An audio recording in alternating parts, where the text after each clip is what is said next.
Hey, hope everyone's having a great day. Just came through to talk about emotional strength. In fact, this is kind of like a PSA. And I just saw a red bird. Anyway,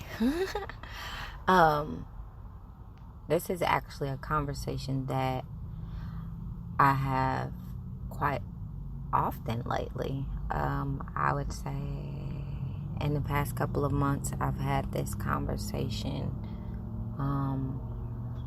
with at least 3 or 4 different people, and I don't know. The last being my brother. I laughed because he said I should start a whole a revolt on strength, but that's not what I mean. We just have to use it properly. But yeah, like we do need to back off a little bit on strength.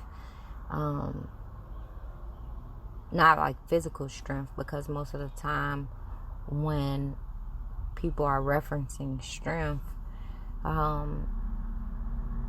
they generally not talking about how much they can lift or move or carry. I mean, men, they like to throw that around, and that's just a natural masculine trait. However, I mean, in emotional strength, you're talking about that being within your emotion.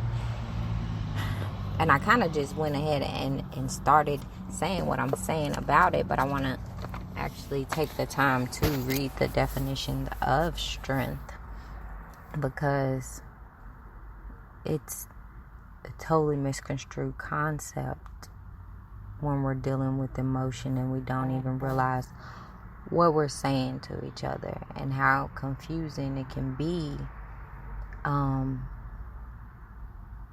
when learning how to deal with ourselves and what we are going through at the moment. Emotional strength is a whole process, and oftentimes when we're telling someone be strong or that they are strong, well, let me do one first and then the other. When you're saying be strong to someone, what do you actually mean to say by that? Because strength is the quality of state of being physically strong, the capacity of an object or substance to withstand great force or pressure. That's what strength is. What generally everybody thinks about when they think of strong. I think that's agreeable. Maybe not. You have to take that how it resonates. But emotional strength is defined as the ability to respond in an open and vulnerable way during an intense emotional experience, allowing access to the process that drives action by feeling deeper into the emotion. And so with that being said, if emotional strength is actually the ability to respond openly and vulnerably,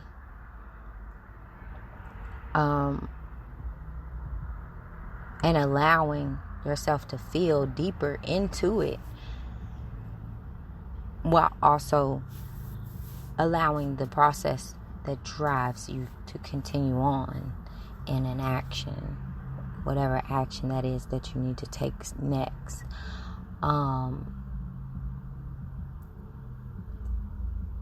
Is that what we mean when we say be strong?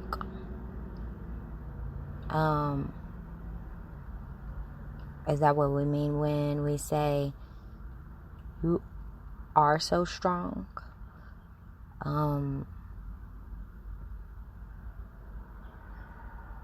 Because oftentimes when I've heard, oh, Cherie, you're so strong, it's often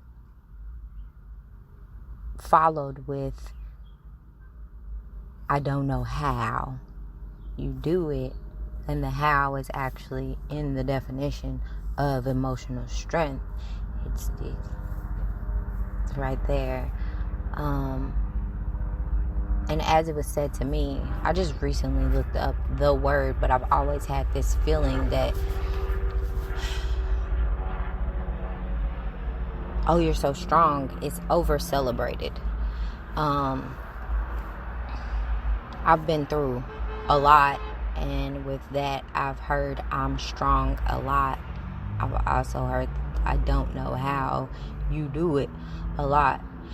Simultaneously, and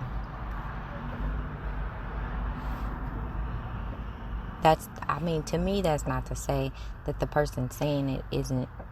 It's just to say we have to really watch how we use our words, because when someone says that to me in the middle of whatever is going on, or when they hear of whatever has gone on,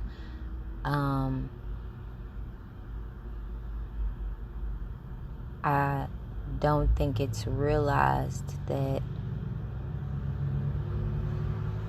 like, it's just going through is how I do it.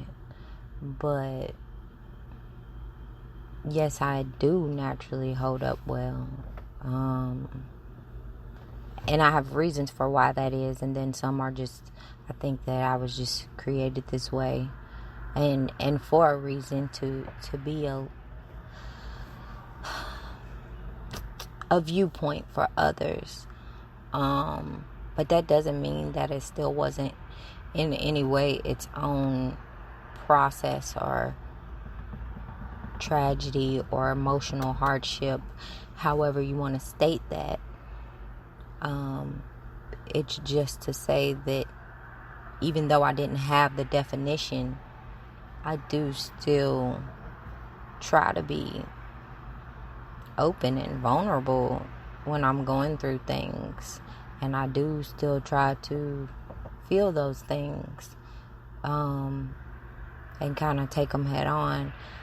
I kind of view life's obstacles and hardships as, I always say, if it doesn't kill me, then I gotta keep going. And it's one of my pep talks that I give myself, one of the quickest ones. Like, for every moment that I'm still breathing, because I've actually heard that I'm in a life or death situation quite a bit in my life. And so for every moment that I am still here, I tell myself, just, you gotta keep going. And that's been from a bed rest position. That's been from an extremely depressed position. It's been from a financially hurt position. It's been from a lot of different angles that I've had to face things and give myself pep talks, but I don't usually try to disregard the emotion that I'm feeling. I know a lot of people that have given up that opportunity to express themselves, or even deal with their own emotions, and then I know others who really just try not to because it's so scary. And it's true, it is scary, but in my opinion, the settling point for that is to live with it.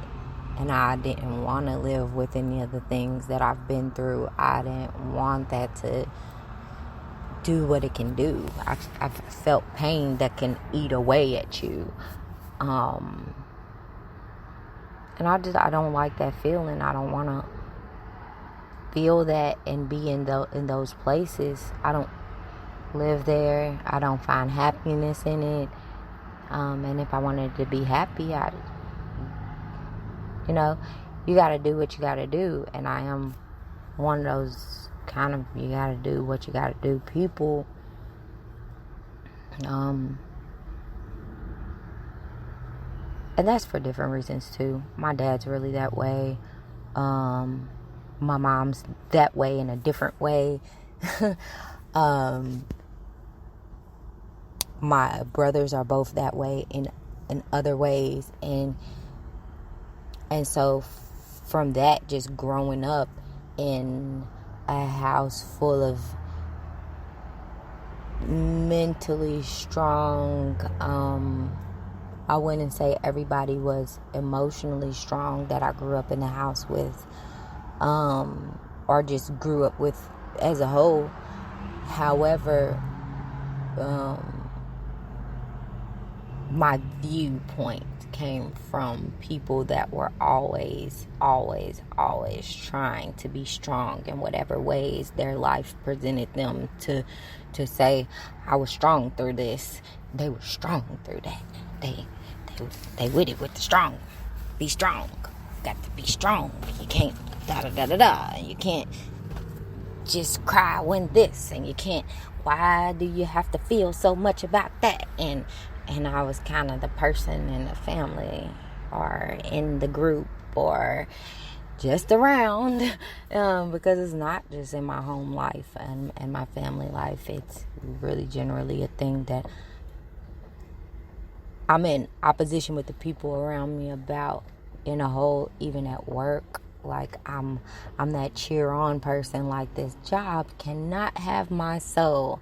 And if there's anybody that used to work with me that listens to this, they'll get a good little laugh out of that, because I literally, I'm walking around telling everybody, like, don't let this day have you this place. I won't name my places, but my coworkers know where we be or where we was. Hey, y'all. But that's generally me. Like, I don't know has always been my general answer. But the realistic answer is that I've cultivated my emotional strength. I've really worked with that over time, to allow myself to feel, to allow myself the right to feel the things that I felt about what I've been through, to feel like the people around me should be able to be supportive, or maybe those aren't the people that I should be around, because why do I have to continually be strong? Why is the same sentence from everyone I talk to about the things that I go through?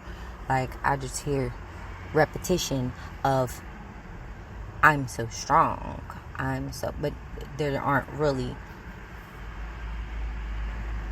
responses, helpful responses. And I think that's not something that I just go through. I think that, that could be what they've heard when they had something that they did bring to someone. And so as a culture, we've begun to just say, okay, I know the people around me can't handle it, so I gotta really be strong because can't nobody help me with this. Or, like, not even allowing ourselves the opportunity to have those emotions, feel what we're going through, because we feel as though it's not allowed. Because if you're falling apart, then everybody's gonna fall apart, because you're the one in your world that holds everything together. Or, you gotta be strong.